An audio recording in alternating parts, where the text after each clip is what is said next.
Hey, Tom here from the Run Testers with another Versus. In this video, we are going to be comparing the Saucony Triumph 22 and the Asics Gel-Nimbus 26. Let's have a look.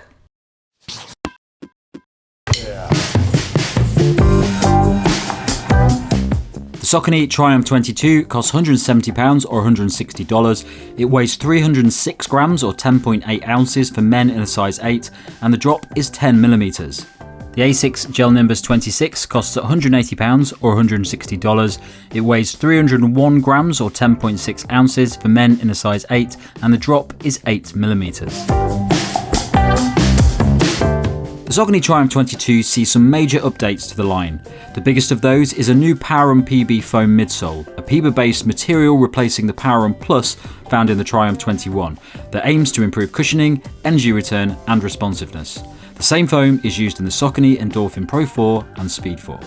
There's also an updated upper that's designed to be even plusher and more comfortable than its predecessor, and a noticeably wider base across the full length of the shoe to improve stability. On the outsole, there's a generous layer of rubber to provide grip and protect the midsole foam.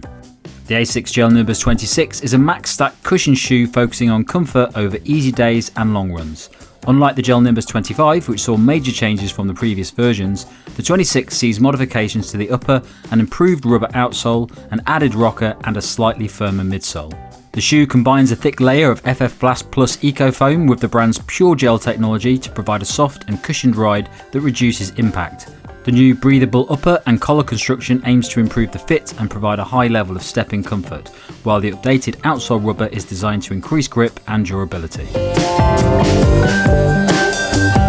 So both of these shoes fit me well in my normal running shoe size. I've got a UK 9 in both shoes, which is a US 10. That is the normal size I have for both of these brands. I find with the big shoes in the range, things like the Triumph and the Nimbus, they have a slightly more spacious fit than the more racy or speed focused shoes that Saucony and Asics make, but I don't think I've got too much room. Potentially could have gone half a size down in the Asics, but overall I've been happy with it in my normal running shoe size. Good hold around the heel and midfoot. Lots of padding there, which is probably slightly more than I personally love, especially around the Achilles, but I haven't had any significant irritation from either shoe. So yeah, I'd stick to your normal running shoe size. So the fit for me in the Saucony Triumph 22 and the Gel-Nimbus 26, I'm a size 8 in the UK, they're both a size 8, they fit me perfectly. There's plenty of space in both of the shoes, there's plenty of wiggle room in them, and if you have slightly wider feet, you might be okay with those shoes. So I definitely stay to my size in those shoes. They're also quite plush and comfortable shoes, so they have a nice level of stepping comfort. I would definitely stick to my size in both of those shoes. Both these shoes are big, heavy, cushioned cruisers with wide bases for stability that I would only ever really use for easy runs. Like, they're okay for that during my testing. Neither shoe is exactly to my taste, but I did enjoy them well enough. They are quite similar all round, I'd say, which wouldn't have been the case with previous models of the shoes, actually. So Asics made the move to this big, cushioned, wide, very high stack with the Gel-Nimbus 25. Before that, it was a pretty standard cushioned daily trainer, a bit like the Saucony Triumph 20 and 21. With the 22, Saucony has also gone to this big, mega cushy style with a big, wide base, and although the stack height's nowhere near as high as on the Asics, it feels similarly high underfoot, I would say, and you've got a fairly soft feeling foam underfoot without a huge amount of punch or bounce or anything like that if you're going to use these shoes as your one shoe to do it all. Like, if you're going to use these as a daily trainer, I think they're lacking a little bit at the speedy end of things, which is a bit more surprising with the Triumph, because it's got the PWRRUN PB foam in there, which is a foam that we've seen obviously on fast shoes before from Saucony. It's a different version of the foam, we believe, and it's, you know, it feels different. It feels quite soft at the heel when I'm landing there, and that's nice and comfortable, but it doesn't really have a very snappy transition or a very bouncy feeling underfoot, I'd say. Similar to the Asics, really, you've got a nice foam there. It's soft, got a decent rocker to it, and the shoe rolls through smoothly enough at easy paces. Have done a session in this shoe, because it was the only shoe I had available at one time when I was away, like a hard session running mile reps and a bit of fartlek, and yeah, it wasn't great for that, obviously. It's not what it's built for. It doesn't really have a fast transition. It doesn't really feel good and conducive to fast running. It's more about cruising along at easy paces, which both of them do pretty well.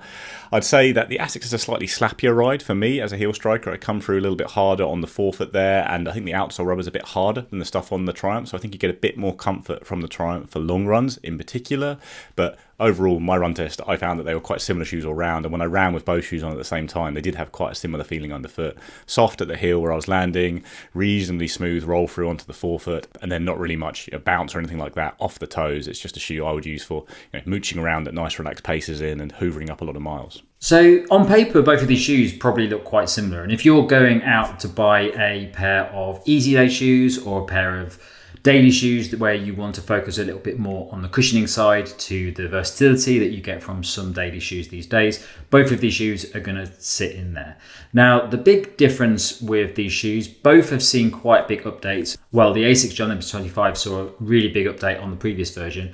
The Saucony Triumph 22 is a big overhaul of the Triumph 20 and 21.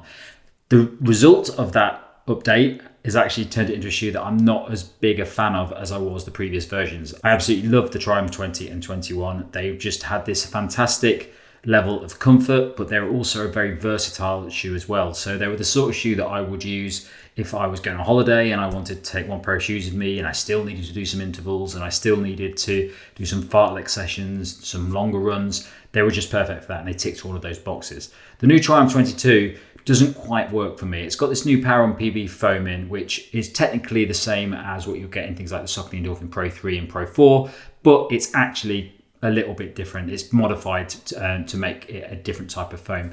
And the result is a foam that's a little bit softer, but only if you hit it in the right areas. So Nick is a heel striker. He hits it on the heel, so he feels a nice bit of squish. When I walk in that shoe and press down on the heel, I can feel the squish in that midsole. But I hit it in the midsection of the shoe and it just does very little. It just sort of hits the ground and there's no real turnover in it and I don't get a lot of bounce. So what the experience I'm getting from the Triumph 22 is a shoe that is pretty much designed for easy day runs and that's it. It's lost the versatility for me that I had in the 20 and 21, which may be a decision that Saucony has made on purpose, but it does mean that it's slightly different than the Triumph 20 and 21. The Asics Gel-Nimbus 26 is actually veering more towards a more versatile shoe. The original Asics Gel-Nimbus 24 is a shoe that I probably wouldn't put into the versatile shoe category, whereas the Nimbus 25 and 26 have had some nice updates made to them. And as a result, it's still a cushion shoe. It still very much sits in that cushion side of things, but there is a nice little bit of bounce in that midsole. And it's a good daily shoe if your focus is comfort. So I would say there's a little bit more versatility in the Gel-Nimbus 26. Other things I would say about those shoes is that the Triumph 22 has a really good outsole, no issues with that at all. Much like the previous versions of the Triumph, it works very, very well. I'd also say that the Asics Gel-Nimbus 26 also has a very good outsole. The only problem with the Gel-Nimbus 26 is that it's very, very slappy. That wasn't the case with the Gel-Nimbus 25. The 26, you can really feel that outsole hitting the ground and making a loud noise, and it can be a bit annoying when you're out running. So if you're looking for a shoe, a nice cushion shoe, and you really don't want an annoying sound, probably don't look at the Asics Gel-Nimbus 26. Onto the verdict, and there's not a lot in it here for me between these two shoes. They have quite a similar feel underfoot. They do a similar job for me, which would just be a cushion shoe in a rotation for easy runs, long runs, that kind of thing. Neither have a ride feel that's really to my taste. Like I probably prefer slightly firmer ride, slightly more resilient ride, and they're soft, they're cushioned, they feel okay, but I think they're a bit lacking in versatility and they're very expensive, and the job they do isn't one that I personally really feel I need to have a shoe to do that job, but lots of people will like them. They're very cushioned shoes, they're very comfortable, they're very protective, and it's hard to pick between them. I'd say they both do that job in quite a similar way. I'd probably lean towards the Triumph myself because I do think it's a bit more comfortable when it comes to long runs. I did get that slightly slappy sensation from the Asics, which I didn't really get from the Triumph, so I'd probably marginally prefer it of the two. I've cruised for a lot of easy runs in this shoe during my recovery period after a marathon. It is protective, it's comfortable, it's just a bit big and wide for me to use as a cushion shoe in general. I probably prefer something like the actual Triumph 21, which is still very cushioned and comfortable, but has a slightly more nimble feeling, and it's a lighter shoe, and it's just in general feels a bit more to my taste. I almost find it more comfortable to have that kind of shoe, even with just easy runs, because I find it easier to tick over in. Both of the shoes are a lot bigger than that and wider than that, and that will be great for lots of people. They're comfortable shoes, they're stable shoes, they're protective shoes, but yeah, they're very similar in style, and overall I'm not a huge fan of either shoe, but I would just give it to the Triumph if I was picking between them. Okay, so my verdict on these two shoes bit of a tricky one in some ways because they are doing a very similar thing. They're both easy day shoes that are designed firmly for those sort of cushioned easy runs. But I think now the Triumph 22 has been modified, it actually completely sits in that cushioned world of easy day runs. It no longer has a versatility that I really liked from the previous versions of those shoes. And it's purely there just for those easy day recovery runs, and you're not going to be getting much faster in it because it just doesn't have the turnover or the responsiveness that you would need from a shoe to do that. The Asics Gel-Nimbus 26, very solid, comfortable cushion shoe that has a little bit more versatility in it. It's not by any stretch of the imagination something like the Saucony Endorphin Speed 4, but it's a good all-rounder cushion shoe. The bounce in the midsole is quite nice. It's a very enjoyable shoe to run in, and I definitely say that it's just got a little bit more on it than the Saucony Triumph 22. Neither of these shoes are shoes that I would pick at the top of my list when it came to cushion shoes. I'd definitely go for the New Balance More V4 over both of these shoes. It just has a nicer turnover and just works better for my running. I really like that shoe for anything from easy runs all the way up to marathon training, long runs. It's definitely not a fast shoe, but it's good for consistent coasting efforts where you just want to have a nice, comfortable pace for a very long time.